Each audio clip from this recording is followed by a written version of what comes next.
TAF Supercharged Auto Technica Racing η Tuner η χορηγή του. Το Audi χθες είχε κάνει ένα φοβερό χρόνο. Ο ήχος του πηγαίνει.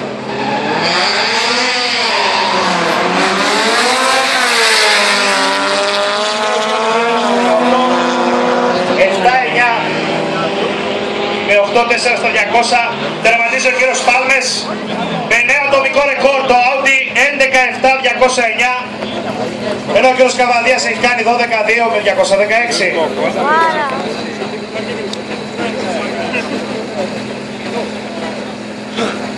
Ο Σπύρος είναι αυτός, δε?